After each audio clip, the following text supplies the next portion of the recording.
বিশ্বের বিজ্ঞানীরা সম্প্রতি একটি গুরুত্বপূর্ণ বিষয় নিয়ে আলোচনা করেছেন যা পৃথিবী এবং মানবজাতির ভবিষ্যৎকে গভীরভাবে প্রভাবিত করতে পারে: পৃথিবীর চৌম্বক মেরুর উল্টানো। যদিও এটি একটি প্রাকৃতিক প্রক্রিয়া, তবে এর ফলে উদ্ভূত বিপদ হতে পারে বিপর্যয়কর, যা মানবজাতির অস্তিত্বের জন্য মারাত্মক হুমকি হয়ে দাঁড়াতে পারে।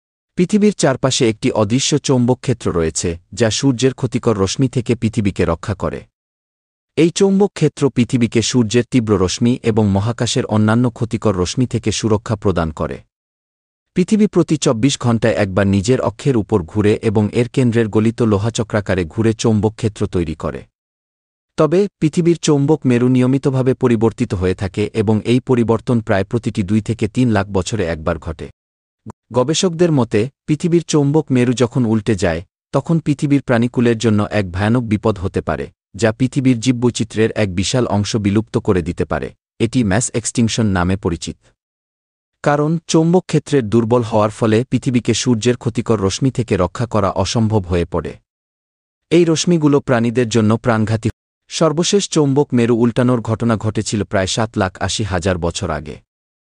তবে আধুনিক গবেষণায় দেখা গেছে ১৯৮০ সাল থেকে পৃথিবীর চৌম্বক ক্ষেত্র অস্বাভাবিকভাবে দুর্বল হতে শুরু করেছে। বিশেষ করে সাউথ আটলান্টিক এনাম নামে একটি অঞ্চলে চৌম্বক ক্ষেত্র প্রায় অকেজো হয়ে পড়েছে, যা পৃথিবীর ১/৫ অংশ জুড়ে বিস্তৃত।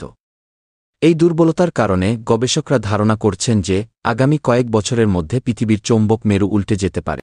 যদি এমনটি ঘটে, পৃথিবীর যে উত্তর মেরু পরিচিত তা দক্ষিণ-পূর্ব দিকে চলে যাবে এবং সূর্য উঠবে পশ্চিম থেকে। এটি হবে এক অবিশ্বাস্য দৃশ্য।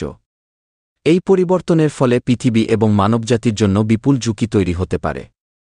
চৌম্বক ক্ষেত্রের দুর্বলতার কারণে সূর্যের ক্ষতিকর রশ্মি, যেমন এক্স-রে এবং গামা রশ্মি, পৃথিবীর উপর প্রভাব ফেলতে পারে, যা ক্যান্সারের প্রকোপ বৃদ্ধির কারণ হতে পারে। এছাড়া পৃথিবীতে ভূমিকম্প, ভূমিধস, অগ্ন্যুৎপাতের মতো প্রাকৃতিক বিপর্যয়ও ঘটতে পারে। বৈদ্যুতিক যন্ত্রপাতি, সার্কিট, বিদ্যুৎ গ্রিড এবং যোগাযোগ ব্যবস্থা মারাত্মকভাবে ক্ষতিগ্রস্ত হতে পারে, যার ফলে স্যাটেলাইট, মোবাইল ফোন, ইন্টারনেট কোনো কিছুই কাজ করবে না। এতে মানবজাতি একসময় অন্ধকার যুগে ফিরে যেতে পারে, যেখানে আধুনিক প্রযুক্তির অস্তিত্ব থাকবে না। বিশেষত কিছু মুসলিম আলেম এই গবেষণার ফলাফল নিয়ে মন্তব্য করেছেন। তাদের মতে, হাদিসে বর্ণিত কিয়ামতের পূর্বে পশ্চিম থেকে সূর্য উঠবে, এটি হয়তো পৃথিবীর চৌম্বক মেরুর উল্টানোর সঙ্গে সম্পর্কিত হতে পারে।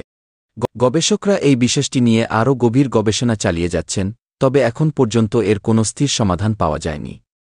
পৃথিবীর চৌম্বক মেরুর উল্টানো মানবজাতির জন্য এক নতুন চ্যালেঞ্জ হতে পারে, যা অদূর ভবিষ্যতে আরও স্পষ্ট হয়ে উঠবে।